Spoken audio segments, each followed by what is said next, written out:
Am I the a-hole because I didn't buy a joint birth present for our mother, in the name of me, all my siblings and our father? I have 4 brothers, 3 older, 31, 28, 26, and 1 younger, 21. I, 24, am the only daughter in the family. I wasn't raised much differently than the boys. We all had to do the same things around the house, and we all learned how to cook, do laundry, and change car tires. Of course, we all have different interests and strengths, but of course, that also applies to the boys among themselves. One thing that's somehow a woman's job in our house, however, is organizing parties, whether it's Halloween, Thanksgiving, Christmas, birthdays, or graduations. That includes buying presents. I think that's more because my mother simply loves it. You can see the anticipation in her face when she buys presents, how excited she is when e.g. the birthday child opens them. She loves decorating the house, inviting people over, cooking special meals, baking cakes. For my mother, this is more of a hobby than a duty. My father leaves this joy to her, doesn't interfere, but always has our mother show him the presents beforehand because he wants to know what's inside.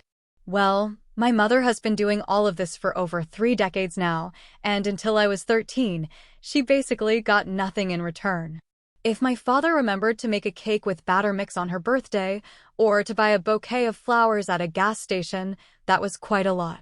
From us children, when we were little, she naturally received typical childhood gifts, something hand-painted or crafted, something from the heart, but of course not materially valuable. But our father received similar gifts from us as children. So that was fair. When I was 13, my older brothers and my father decided I was old enough, and that as a daughter, it was my job to make sure our mother got something back after so many years without happy birthdays.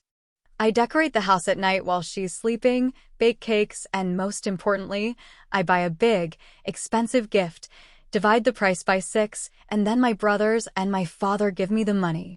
Basically, I like doing it. It's about my mother. She deserves it.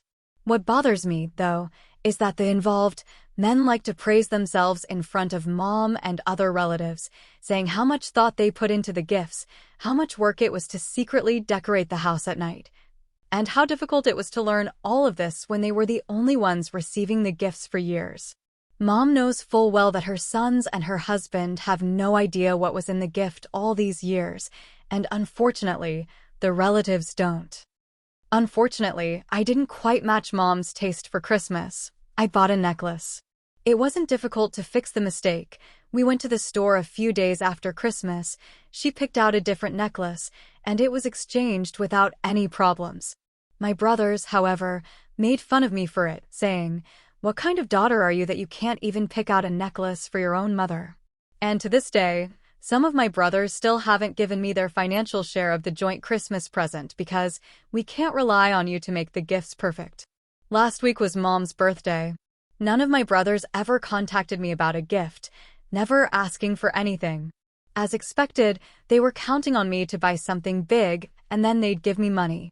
Instead, I just gave her a small gift, just within my budget. I clearly handed it over with the words, "from your daughter," instead of the usual, "from your children and your husband." Yes, I wanted to accuse my brothers. I wanted to lure them into an ambush. I deliberately didn't tell anyone about my plan. They obviously think they can't rely on me anyway, so there they have the proof. They could have asked me, they could have coordinated with me, but they didn't. I'm not responsible for them thinking about gifts. I knew this would end in conflict, that I would be accused of being mean, of destroying the family, whatever. I was a bit surprised, though, that my mother wasn't really behind me either. She thinks I should have announced it. She thought it was a shame that she ended up with almost no presents on her birthday. So my question is, did I go too far? Should I have communicated this clearly beforehand? Am I the a-hole?